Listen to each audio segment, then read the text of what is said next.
Y seguimos con más de la Vuelta al Mundo de France 24 en español. Les saluda Luis Méndez Urich y estaré con ustedes para repasar lo que ha sido noticia en el mundo durante las últimas horas. A continuación, nuestros titulares.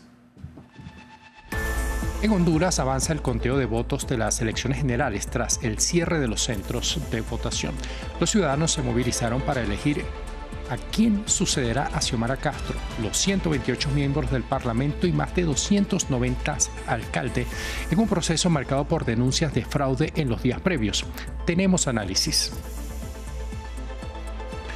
Como productivas y exitosas fueron calificadas las conversaciones entre la delegación de Estados Unidos y Ucrania en la que discutieron sobre el plan de paz para poner fin al conflicto con Rusia.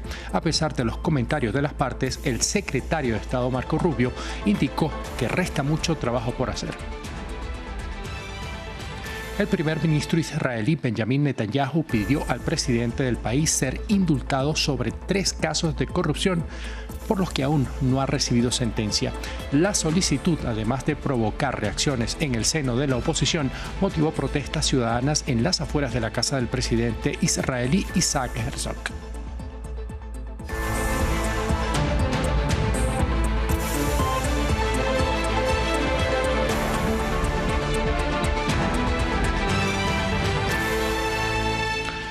Comenzamos en Honduras porque esa nación lleva adelante el proceso de elecciones generales.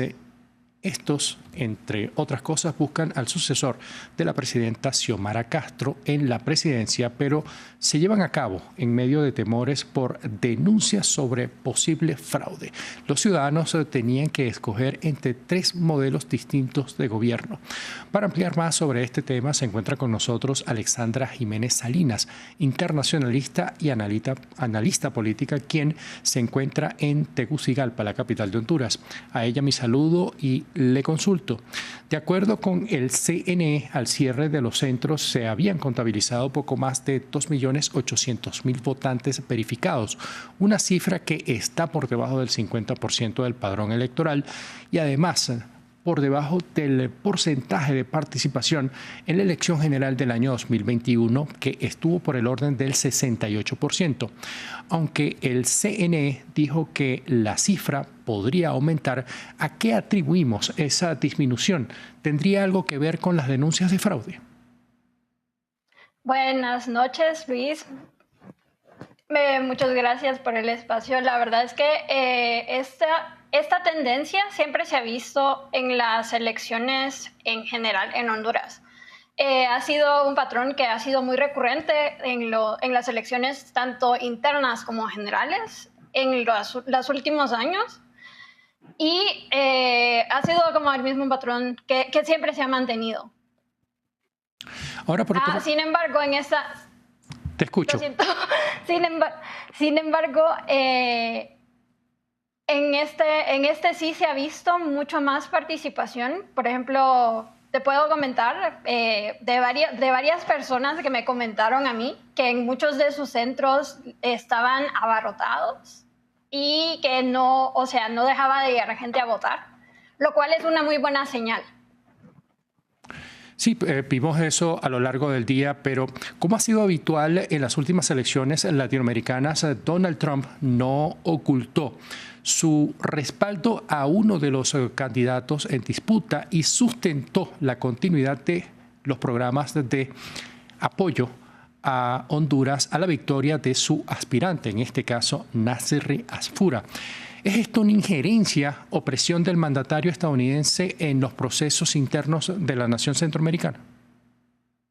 La verdad sí se considera injerencia porque sí está tratando de cambiar el rumbo de las decisiones internas de un país y es sumamente importante que la soberanía del país dentro de las elecciones como tal, la verdad se mantenga lo más independiente posible de estas opiniones, porque también luego, bueno, se pueden ver también en otros países latinoamericanos, ¿verdad? Estos ejemplos de que por esta presión se puede llegar a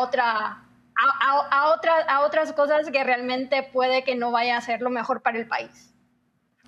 Ahora, por otro lado, uno de los anuncios recientes de Donald Trump tiene que ver con un posible indulto a Juan Orlando Hernández, el expresidente que había recibido una condena en Estados Unidos por casos de narcotráfico.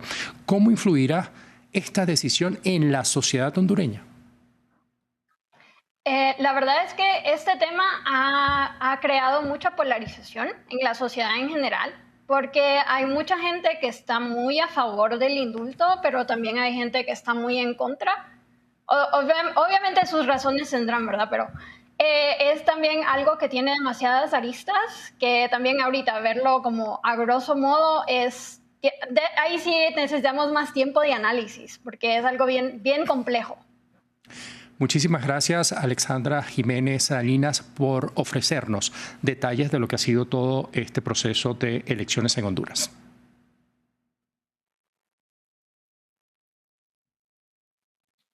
Continuamos. El presidente estadounidense Donald Trump confirmó este domingo el haber conversado con su homólogo venezolano Nicolás Maduro, tal y como lo había adelantado previamente el diario The New York Times. Sin embargo, el republicano no ofreció detalles de lo que ambos mandatarios habrían discutido. El anuncio se realiza un día después de advertir tanto a las aerolíneas y a otros que el espacio aéreo de Venezuela debe considerarse cerrado en su totalidad. El New York Times informó que usted tuvo una llamada telefónica con Maduro. ¿La tuvo? No quiero comentar al respecto. La respuesta es sí. ¿Y puede contarnos un poco? No, no puedo hacerlo. Señor presidente, ¿diría que salió bien? No diría que salió bien ni mal. Fue una llamada telefónica. En medio de la tensión con Estados Unidos, la vicepresidenta y ministra de Hidrocarburos de Venezuela, Delcy Rodríguez, acusó a la administración estadounidense de querer apoderarse de sus reservas de petróleo. La información habría llegado a la directiva de la Organización de Países Exportadores de Petróleo, OPEP, y sus socios fuera del organismo, a través de una carta enviada por el presidente venezolano Nicolás Maduro. Venezuela, que cuenta con una de las mayores reservas de petróleo probadas en el mundo, ha mostrado preocupación por las maniobras de Washington en el Caribe bajo el marco de su lucha contra el narcotráfico. En Florida, Estados Unidos se llevó a cabo una nueva ronda de conversaciones para poner fin a la guerra en Ucrania, un conflicto que se acerca a 4 años de duración. Las conversaciones fueron calificadas como productivas por el secretario de Estado estadounidense Marco Rubio y la delegación ucraniana, a pesar de que Rubio indicó que aún hay trabajo por hacer. El presidente Donald Trump reiteró tras este encuentro que hay una buena oportunidad para lograr un acuerdo entre las partes.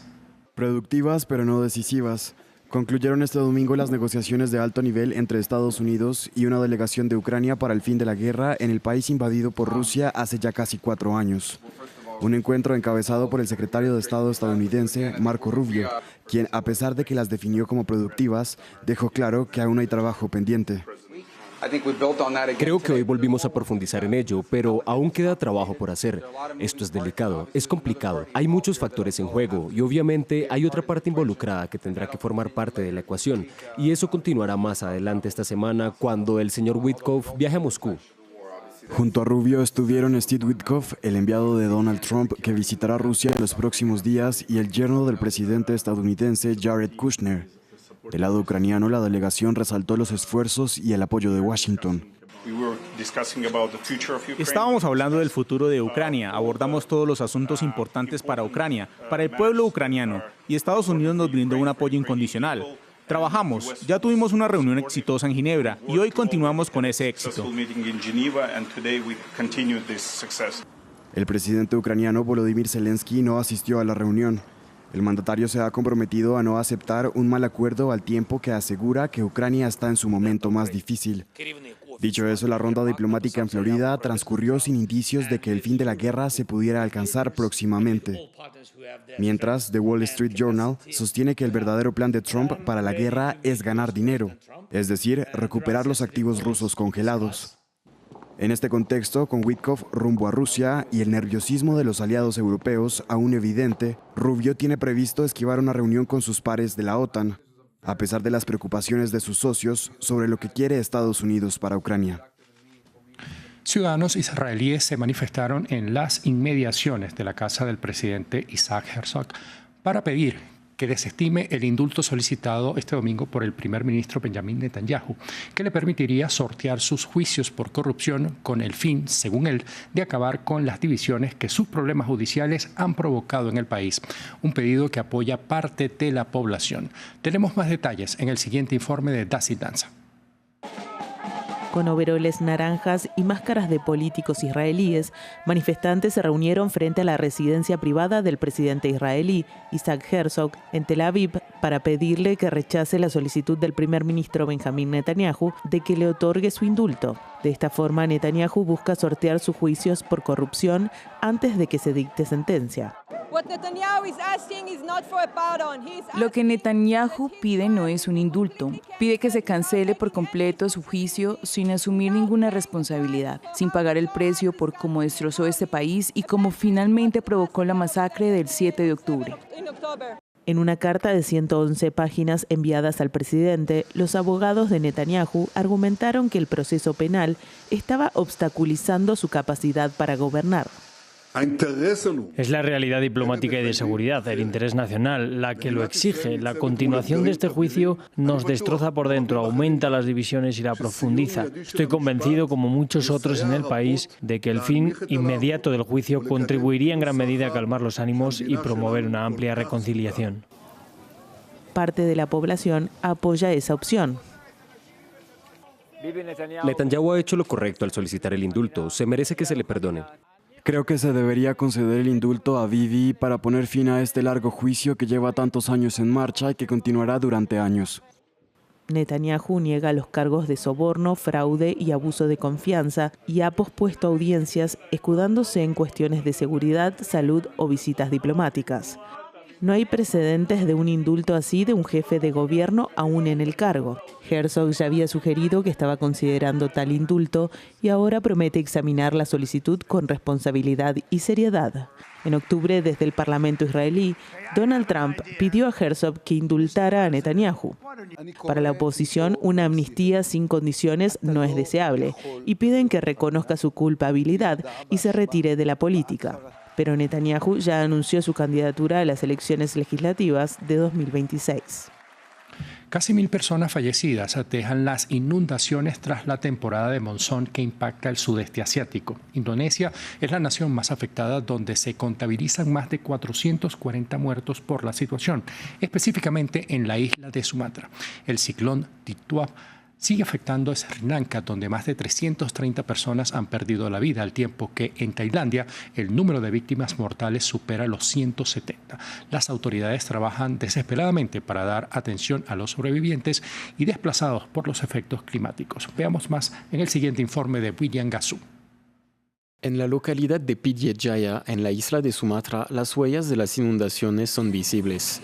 Las calles están cubiertas de lodo, los vehículos quedan atascados y las viviendas están dañadas. Las lluvias de una intensidad excepcional cobraron cientos de vidas. Algunos habitantes volvieron para inspeccionar los daños y empezar las labores de limpieza. Muchos de ellos han perdido todo en la tragedia. El agua arrastró todo, lo vi con mis propios ojos. No sabíamos qué hacer, hemos abandonado todo, hemos huido con lo puesto como único equipaje. No tuvimos tiempo de llevarnos nada. Sri Lanka también sigue luchando contra las inundaciones. Tras una semana de lluvias torrenciales generadas por el ciclón Ditwa, el balance de víctimas se cuenta en decenas y el número sigue aumentando. En Colombo, la capital, los equipos de rescate están desbordados y el gobierno pidió la ayuda de la comunidad internacional. El nivel de agua sigue creciendo en ciertas zonas, advirtieron las autoridades. El nivel de las inundaciones está aumentando en algunas zonas y pido a algunos habitantes que estén atentos y evacúen sus hogares. No intenten quedarse en sus casas ya que el nivel de agua está subiendo. El temporal también deja un alto balance en Tailandia. El ministro tailandés de Salud habló de más de 150 muertos y de 4 millones de damnificados. Como héroes fueron recibidos los jugadores de Flamengo de Brasil, campeones de la Copa Libertadores 2025. Los jugadores del Mengao recorrieron algunas calles de Río de Janeiro con el trofeo. causando el delirio de los fanáticos del club que estallaron de alegría. Flamengo venció 1-0 al Palmeiras este sábado en Lima para así alzar su cuarto título en la historia de la competición, al tiempo que amplía la rivalidad deportiva entre Río y Sao Paulo, sede de Palmeiras. Hasta aquí el presente bloque de noticias. Continúen con más de la programación de France 24 en español.